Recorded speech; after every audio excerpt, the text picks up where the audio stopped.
Hi, I'm Alexis, and this is my guide to Scalecommander Sarkareth. This is the last boss in Aberrus the Shadowed Crucible raid. The fight has a total of 3 phases. In Phase 1, the boss abilities are Scorching Bomb. This is a pulsing fire damage from the ground and explodes after 12 seconds, so move away. Burning Claws.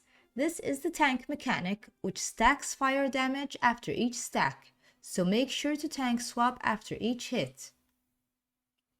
Oppressing Howl.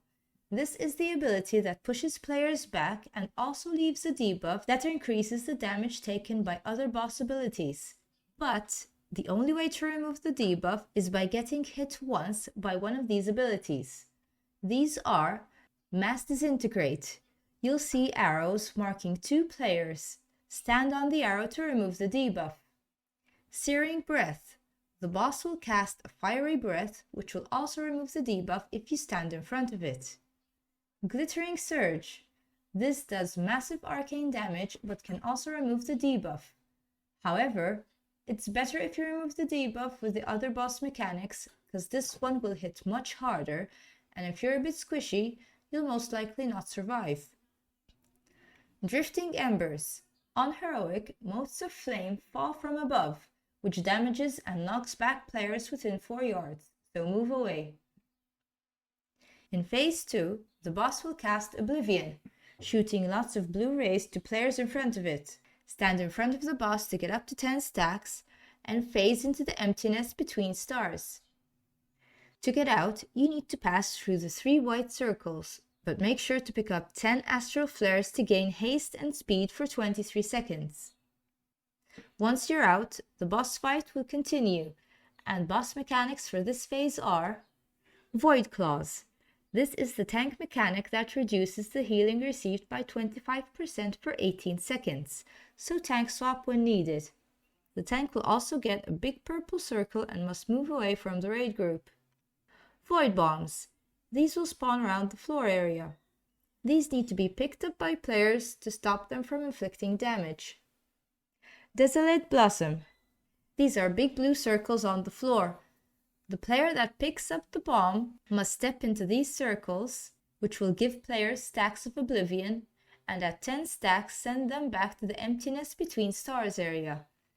Let the bomb explode here, pick up the astral flares for extra haste and speed, and go through the circles to get back up. Abyssal Breath. The boss flies and breathes shadow damage to anyone in his direction. Step aside. Adds will spawn after this, just nuke them down. Infinite Duress. On Heroic, the boss will cast this magic debuff on random players for 30 seconds. When dispelled, it will damage and knock back all players, so affected players need to keep an eye out on where others are standing to avoid knocking the whole raid off the platform. When the boss reaches 40% health, Phase 3 will start. Void Bombs and Desolate Blossoms continue in this phase. Other boss abilities include Cosmic Ascension. The boss flies up and leaves a huge blue circle underneath. Run out to avoid damage. Astral Formation. Players will get a purple swirly underneath them, and an asteroid will crash onto the ground. Try to stack these close to each other. Embrace of Nothingness. A random player will get a bigger purple swirly and needs to run over the asteroids to destroy them. Players need to help Soak to split the damage. However, make sure that you leave at least 1 or 2 asteroids. You're gonna need those soon. Scouring Eternity. This looks similar to Oblivion. The boss will shoot out blue rays, this time over the whole area. The asteroids that were not destroyed will have a white ray coming out of them. Stand in this white ray to stop the knockback effect and avoid all the damage from the erupting boss ability. And those are the boss abilities for Scalecommander Sarkareth. Be sure to check out my other boss guides. Good luck, and thank you for watching.